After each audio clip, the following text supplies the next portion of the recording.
خصوصا على سيد الرسل على سيد الرسل وخاتم الأنبياء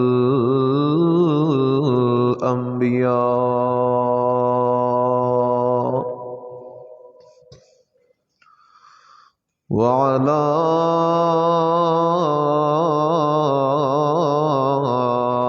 آله وأصحابه الأتقياء.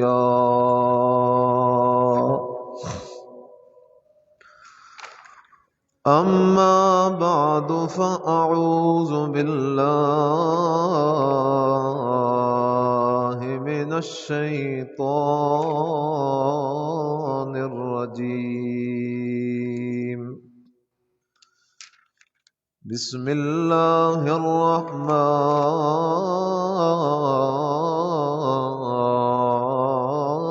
الرحيم. تبارك الذي بيده الملك وهو على كل شيء قدير. الذي خلق الموت والحياة ليبلوكم أيكم أحسن عملا وهو العزيز الغفور.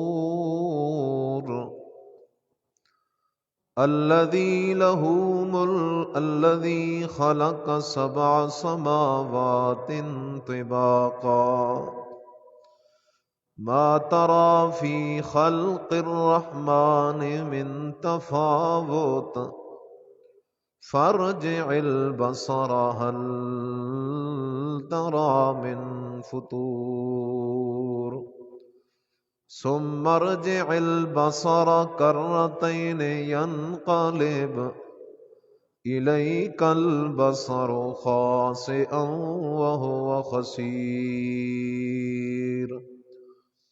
إن الله وملائكته يصلون على النبي يا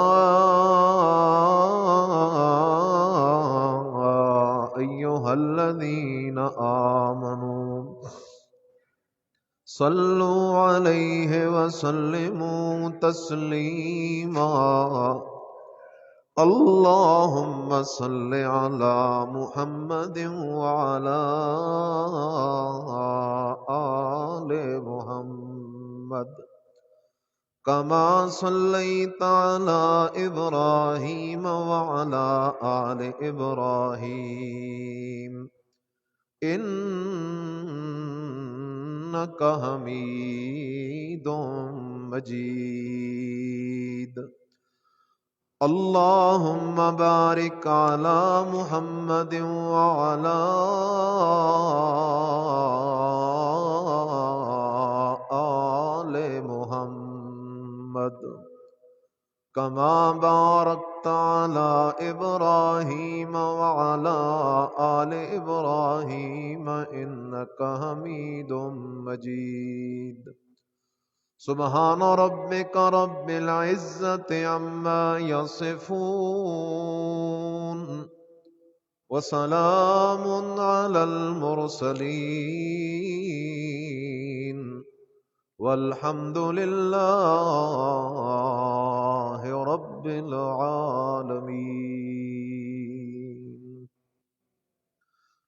رب اشرح لي صدري ويسر لي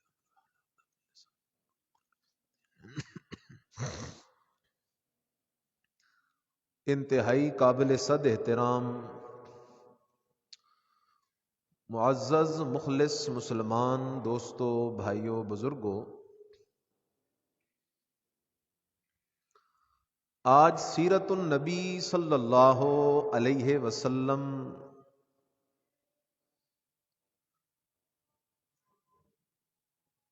کے سلسلہ کی چوتھی نشست ہے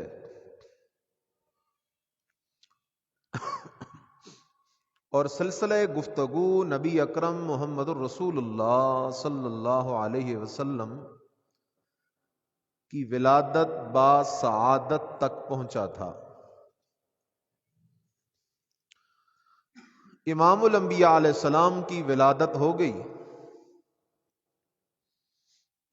اور وہ ولادت مکہ کے ایک گھر کے ایک کمرہ میں ہوئی۔ آپ کے والد کا نام عبداللہ اور آپ کی والدہ محترمہ کا نام بی بی آمنہ ہے۔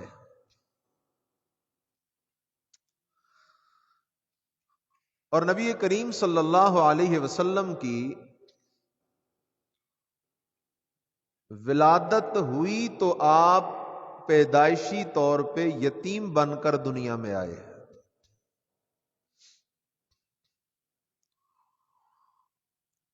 عرب کے اندر رواج تھا، پچھلے جمعے میں نے ذکر کیا تھا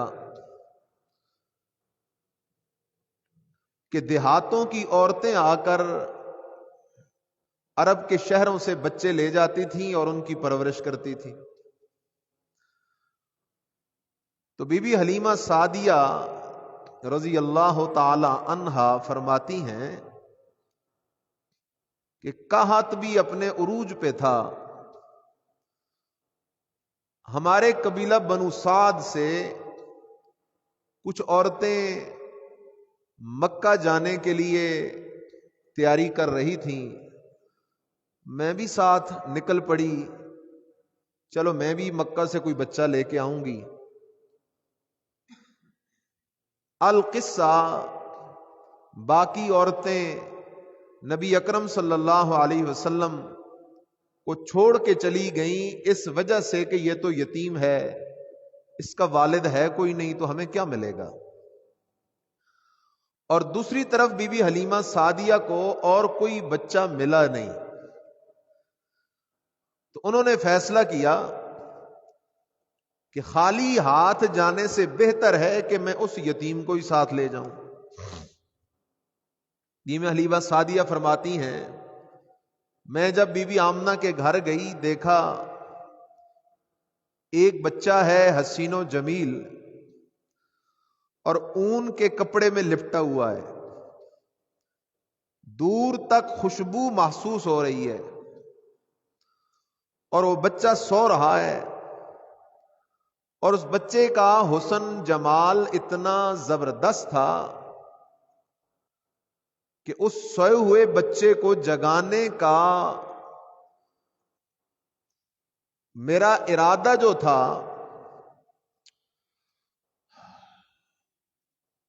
وہ مجھے تردد میں مبتلا کر رہا تھا کہ اس بچے کو کیسے جگاؤں، اتنا حسین و جمیل ہے، اتنی پر اثر شخصیت ہے اس بچے کی۔ القصہ نبی علیہ الصلوۃ والسلام بیدار ہو گئے، اور بی بی حلیمہ سعدیہ نبی اکرم صلی اللہ علیہ وسلم کو گود لے کر آ گئیں۔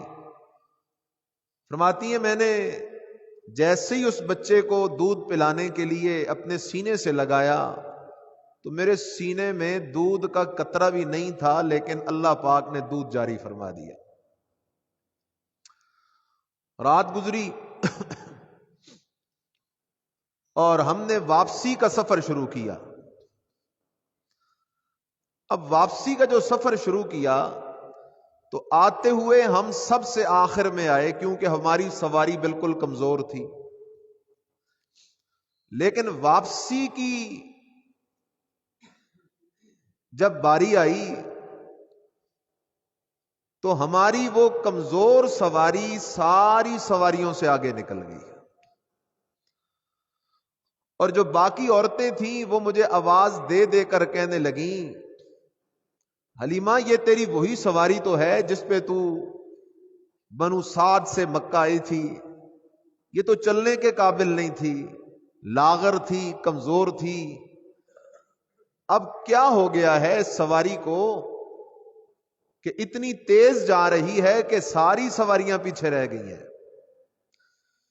بی بی حلیمہ سعدیہ نے جواب دیا کہ کمال سواری کا نہیں، کمال سوار کا ہے، کیونکہ اب اس سواری پہ جو بچہ سوار ہوا ہے یہ بچہ کوئی بڑی شان والا بچہ لگتا ہے۔ خیر بی بی حلیمہ سعدیہ فرماتی ہیں ہم آ گئے بنو سعد کے اندر، اپنے قبیلے کے اندر، اور پوری دنیا میں میرا خیال یہ ہے کہ جتنا قحط ہمارے علاقے میں تھا اتنا قحط اور کہیں بھی نہیں تھا۔ جانوروں کے لیے چراگاہوں میں کوئی سبزہ وغیرہ موجود نہیں تھا۔ ہماری بکریاں، ہمارے جانور چراگاہوں میں جاتے، سارا دن چر کے واپس لوٹتے تو ان کے تھنوں میں دودھ کا نام و نشان نہ ہوتا۔ لیکن جب سے میں اس بچے کو لے کر آئی ہوں، اب میری بکریاں جب جاتی ہیں چرنے کے لیے، شام کو واپس لوٹ کے جب آتی ہیں تو ان کے تھن دودھ سے بھرے ہوتے ہیں، ان کے تھنوں میں دودھ بھرا ہوتا ہے۔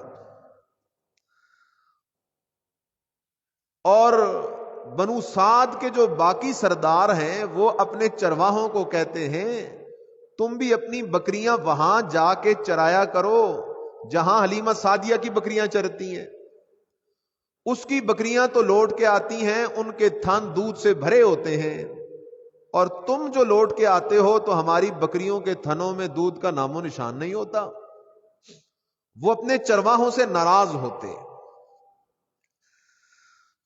تو بی بی حلیمہ سعدیہ فرماتی ہیں یہی سلسلہ چلتا رہا 2 سال تک۔ میں نے اس شہزادے کو دودھ پلایا اور ہمارے گھر میں اللہ پاک نے برکات کا نزول فرمایا، اور 2 سال کا عرصہ بڑی خوشی خوشی میں اور بڑی ہی مسرت کے اندر گزر گیا۔ لیکن یہاں پر ایک مسئلہ سمجھنا ضروری ہے۔ وہ مسئلہ یہ ہے کہ انسان کے پاس جتنی بھی نعمتیں ہیں وہ نعمتیں دینے والا بھی اللہ ہی ہے، اور ان نعمتوں میں برکتیں ڈالنے والا بھی اللہ ہی ہے۔ اللہ کے سوا نہ کوئی دے سکتا ہے اور نہ اللہ کے سوا کوئی برکتیں ڈال سکتا ہے۔ قرآن کا یہ صاف ستھرا قانون ہے۔ 2 آیتیں دیکھ لیں اس عنوان پر، یہ سورہ اعراف ہے۔ بسم اللہ الرحمن الرحیم قل لا املک لنفسی نفعا ولا ضرا۔ اللہ کہتا ہے میرا پیغمبر اعلان کر، او لوگو سن لو میں امام الانبیاء ضرور ہوں، سید الانبیاء ضرور ہوں، صاحب قرآن ضرور ہوں، صاحب معراج ضرور ہوں، صاحب والضحیٰ ضرور ہوں، صاحب واللیل اذا سجا ضرور ہوں، لیکن صاف اعلان سن لو۔ کیا اعلان ہے؟ فرمایا قل لا املک لنفسی نفعا ولا ضرا۔ اے میرا پیغمبر اعلان کر، او لوگو میں محمد اپنی جان کے لیے بھی ککھ نفع نقصان کا مالک نہیں ہوں، الا ما شاء اللہ، میرے حق میں بھی وہی فیصلے آتے ہیں جو میرے رب کی مرضی ہوتی ہے۔ اس لیے قانون یاد رکھ، روزی دینے والا بھی اللہ، روزی میں برکتیں ڈالنے والا بھی اللہ۔ حضرت اما عائشہ صدیقہ رضی اللہ تعالیٰ عنہ فرماتی ہیں اللہ اکبر، ہمارے گھر کے اندر 2 مہینے گزر جاتے تھے لیکن آگ نہیں جلتی تھی۔ امام الانبیاء علیہ السلام کا گھر ہے، 2 مہینے گزر جاتے لیکن آگ کوئی نہ جلتی۔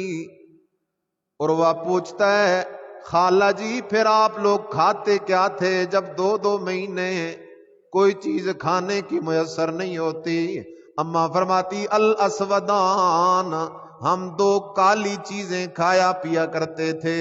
وہ کون سی کالی چیزیں؟ فرمانے لگی اماں کھجور کھا لیا کرتے تھے، کھجور کھا کے اس کے اوپر پانی پی لیا کرتے تھے۔ اللہ اکبر۔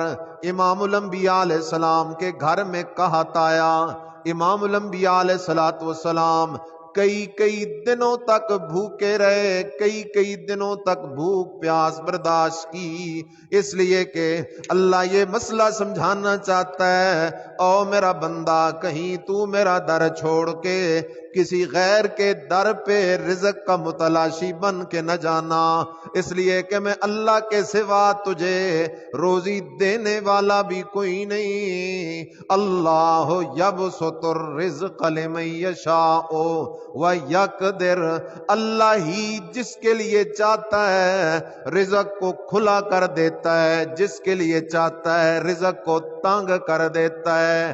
رزق دینے والا بھی اکیلا اللہ، اس رزق کو کھلا کرنے والا زیادہ کرنے والا بھی اکیلا اللہ، اس رزق کو تنگ کرنے والا تھوڑا کرنے والا بھی اکیلا اللہ۔ اس لیے بعض لوگوں کے ذہن میں بڑا غلط قسم کا عقیدہ موجود ہے، بڑا غلط قسم کا نظریہ موجود ہے، فلاں نے ہمارے اوپر بندش کروا دی ہے، حالات اچھے نہیں، لگتا ہے کسی نے بندش کروا دی ہے۔ نہ میرے عزیز، یہ قرآن کے خلاف عقیدہ ہے۔ اللہ کا قرآن تو کہتا ہے دینے والا بھی اکیلا اللہ، بڑھانے والا بھی اکیلا اللہ، کم کرنے والا بھی اکیلا اللہ۔ اگر اللہ تیرے رزق کو زیادہ کر دے، ساری دنیا کے تعویذ گر تعویذ لکھ لکھ کے تیرے رزق کو کم نہیں کر سکتے، اور اگر اللہ تیرے رزق کو تنگ کر دے، کم کر دے، تو اللہ نے جو روزی تنگ کر دی ہے، کم کر دی ہے، اسے کوئی بڑھا نہیں سکتا، زیادہ کر نہیں سکتا۔ تیسری بات، المبارک فی کل شیء هو اللہ، برکتیں دینے والا بھی اللہ ہی ہے۔ 29ویں پارے کی ابتدا ہے، رب کا قرآن ہے، فرمایا تبارک الذی بیدہ الملک، او میرے بندو تبارک الذی، برکتوں والی ہے وہ ذات جس کے قبضہ قدرت میں ہے بادشاہی، برکتیں دینے والا بھی وہی ہے جو مالک ہے۔ جب مالک اکیلا اللہ تو برکتیں دینے والا بھی اکیلا اللہ۔ وَهُوَ عَلَىٰ کُلِّ شَيْءٍ قدیر، او میرے بندو میں اللہ سب کچھ کرنے کی قدرتیں رکھتا ہوں، طاقتیں رکھتا ہوں، اس لیے مسئلہ سمجھ کے آگے جا۔ حدیث میں بے شمار واقعات موجود ہیں، اللہ کے پیغمبر نے کھانا تقسیم کیا، کھانا 10 بندوں کا تھا، بے شمار لوگوں کو پورا ہو گیا۔ پانی تھوڑا سا تھا، بے شمار لوگوں کو پورا ہو گیا۔ اس لیے مسئلہ یاد کر، وہ کھانا تقسیم کرنے والے تو امام الانبیاء علیہ السلام ہیں، اللہ سے برکت کی دعائیں مانگنے والے تو امام الانبیاء علیہ السلام ہیں، لیکن اس تھوڑے سے کھانے میں، اس تھوڑے سے پانی میں، اس تھوڑے سے دودھ میں برکتیں ڈالنے والا کون ہے؟ کیونکہ اللہ کہتا ہے تبارک الذی بیدہ الملک، برکتیں اس کے پاس ہیں جس کے ہاتھ میں بادشاہی ہے۔ وَهُوَ عَلَىٰ كُلِّ شَيْءٍ قدیر۔ غزوہ خندق کا موقع ہے، نبی اکرم محمد الرسول اللہ صلی اللہ علیہ وسلم صحابہ کے ساتھ مل کے خندق کھود رہے ہیں۔ ایک صحابی آتا ہے، مرید آتا ہے، شاگرد آتا ہے، مرشد جی، پیر جی، مجھے بھوک نے بڑا ستایا ہوا ہے، اور بھوک سے تنگ آ کر میں نے پیٹ پہ پتھر باندھا ہوا ہے، امام الانبیاء علیہ السلام نے اس صحابی کی بات سن کے اپنے پیٹ مبارک سے پردہ ہٹایا تو امام الانبیاء علیہ السلام نے اپنے پیٹ پہ 2 پتھر باندھے ہوئے تھے. ادھر نبی علیہ السلام اس صحابی کو جواب دے رہے ہیں اور ادھر دور سے نبی علیہ السلام کا ایک صحابی حضرت جابر رضی اللہ تعالیٰ عنہ یہ سارا منظر دیکھ رہا ہے. حضرت جابر نے جب دیکھا کہ امام الانبیاء علیہ السلام کو اتنی بھوک لگی ہوئی ہے کہ امام الانبیاء علیہ السلام نے پیٹ پہ 2 پتھر باندھے ہوئے ہیں، حضرت جابر نے دوڑ لگا دی گھر کی طرف. گھر جا کے اپنی گھر والی سے کہتے ہیں اگر گھر میں کوئی کھانے کی چیز ہے تو جلدی پیش کر، آج اگر بچے بھوکے رہ جائیں تو پرواہ نہ کرنا، آج اگر خود بھوکا رہنا پڑے تو پرواہ نہ کرنا، آج مجھے بھوکا رہنا پڑے تو پرواہ کوئی نہیں، آج امام الانبیاء علیہ السلام کی میزبانی کا شرف نصیب ہو رہا ہے. اللہ اکبر. بیوی کہتی ہے جابر اور تو گھر میں کچھ نہیں ہے، ایک بکری کا بچہ موجود ہے، تھوڑے سارے جو موجود ہیں. حضرت جابر فوراً اس بکری کے بچے کو ذبح کرتے ہیں. گھر والی کو کہتے ہیں جلدی کر جلدی کر، گوشت ہانڈی پہ چڑھا، گوشت کو پکا اور ساتھ روٹی بھی تیار ہونے لگی. گھر والی کہتی ہے جابر خیال کرنا یہ کھانا بڑا محدود ہے، بڑا تھوڑا ہے، زیادہ سے زیادہ 5-6 بندوں کا کھانا ہے، اس لیے خیال کرنا زیادہ بندے نہ لے آنا، بڑی ہی پھر ہمیں پریشانی ہوگی. حضرت جابر رضی اللہ تعالیٰ عنہ دوڑتے دوڑتے نبی علیہ الصلوۃ والسلام کے پاس آئے، آپ علیہ السلام سے سرگوشی کی اور فرمایا اللہ کے رسول آپ کے لیے اور 2-4 ساتھیوں کے لیے تھوڑا سا کھانے کا بندوبست ہے، آپ میرے ساتھ تشریف لے جائیں. امام الانبیاء سید الانبیاء محمد الرسول اللہ صلی اللہ علیہ وسلم کے کائنات کے سچے سچے پیر ہیں، بے مثال پیر ہیں، لاجواب پیر ہیں، اور جو سچا پیر ہوگا کبھی ایسے ہو نہیں سکتا کہ مرید بھوکے رہ جائیں اور پیر کھانا کھا لے، مرید تکلیف میں ہو اور پیر مزوں میں ہو. سچے پیر کی نشانی یہ نہیں ہے، بلکہ سچا پیر وہ ہوتا ہے جو اپنے مریدوں کو تکلیف میں دیکھ کے خود بیٹھ نہ سکے اور کبھی بھی اپنے مریدوں سے پہلے کھائے پیے نہیں، اپنے مریدوں کا بھی خیال رکھے. نبی اکرم صلی اللہ علیہ وسلم کھڑے ہو گئے اور اعلان کیا او سارے لشکریوں، او سارے مجاہدوں، چلو کام چھوڑو، جلدی چلو جابر کے گھر پہنچو. حضرت جابر نے سب کے لیے کھانے کا بندوبست کیا ہوا ہے.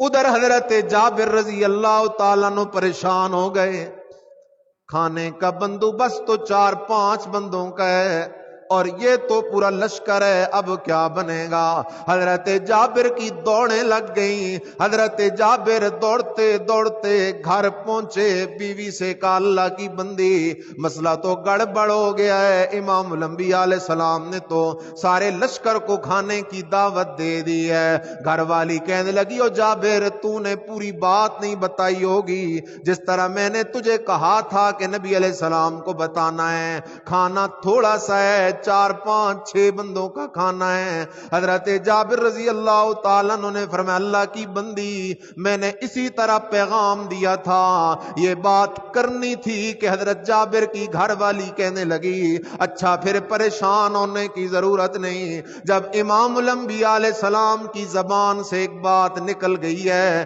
تو اللہ کبھی بھی اپنے پیغمبر کی بات کو جھوٹا نہیں ہونے دے گا. اب بے غم ہو جا. نبی علیہ السلام سارے لشکر کو لے کے آ گئے اور نبی علیہ الصلوۃ والسلام کھانا تقسیم فرما رہے ہیں، صحابہ کھانا نوش فرما رہے ہیں، سارے لشکر نے کھانا کھا لیا، امام الانبیاء علیہ السلام نے بھی آخر میں کھانا کھا لیا، کھانا پھر بھی ختم کوئی نہ ہوا، کھانا پھر بھی اسی طرح موجود ہے، لیکن خیال کر یہاں دعا مانگنے والے تو امام الانبیاء علیہ السلام ہیں، کھانا تقسیم کرنے والے تو امام الانبیاء علیہ السلام ہیں، لیکن المبارک فی کل شیء هو اللہ، اس تھوڑے سے کھانے میں برکتیں ڈالنے والی ذات ہے تو صرف اور صرف کس کی ذات ہے؟ ایک اور موقع ہے، حضرت ابو ہریرہ رضی اللہ تعالیٰ عنہ،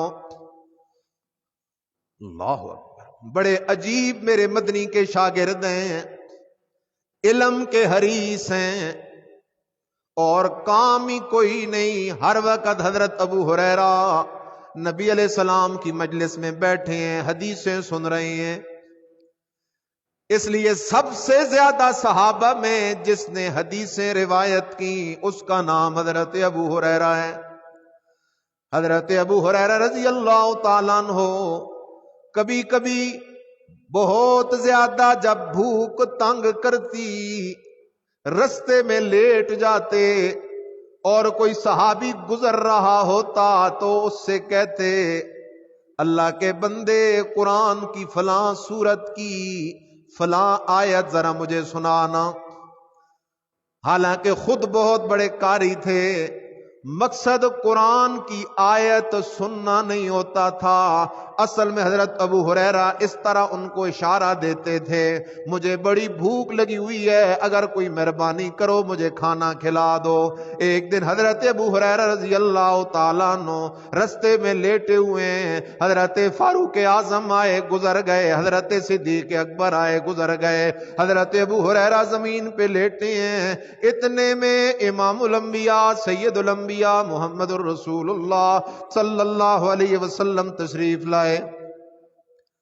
ابو ہریرہ رضی اللہ تعالیٰ عنہ کی حالت دیکھی کہ ابو ہریرہ کا تو بڑی بھوک لگی ہوئی ہے، نبی علیہ السلام نے حضرت ابو ہریرہ سے فرمایا ابو ہریرہ میرے پیچھے پیچھے آ، نبی علیہ السلام اپنے گھر تشریف لے گئے، حضرت ابو ہریرہ نے اجازت مانگی، حضرت ابو ہریرہ بھی نبی علیہ السلام کے گھر تشریف لے گئے، ایک پیالہ دودھ کا پیش کیا گیا، ایک پیالہ دودھ ہے پیش کیا گیا نبی علیہ السلام کے سامنے، حضرت ابو ہریرہ کہتے ہیں میں بڑا خوش ہوا کہ یہ دودھ کا پیالہ مجھے مل جائے گا اور میرا کام ہو جائے گا، اللہ اکبر، مجھے بڑی خوشی ہوئی دودھ کا پیالہ دیکھ کر، لیکن اچانک نبی علیہ السلام نے فرمایا ابو ہریرہ جلدی کر صفہ چلا جا اور صفہ میں جتنے بھی طالب العلم ہیں، جتنے بھی صحابہ ہیں، سب کو بلا لے، یہ دودھ میں نے ان سب کو پلانا ہے۔ ایک پیالہ دودھ کا ہے، حضرت ابو ہریرہ کہتے ہیں میں زبردست پریشان ہوا، ہائے کاش یہ سارا پیالہ مجھے مل جاتا، میرا کام بن جاتا۔ اب نبی علیہ السلام صفہ کے سارے طالب العلموں کو بلا رہے ہیں، وہ سارے آ جائیں گے، پھر نبی علیہ السلام مجھے حکم دیں گے ابو ہریرہ پہلے ان سب کو پلا، میں ان سب کو پلاؤں گا اور ان سب سے آخر میں میرا نمبر آئے گا تو میرے لیے کیا بچے گا۔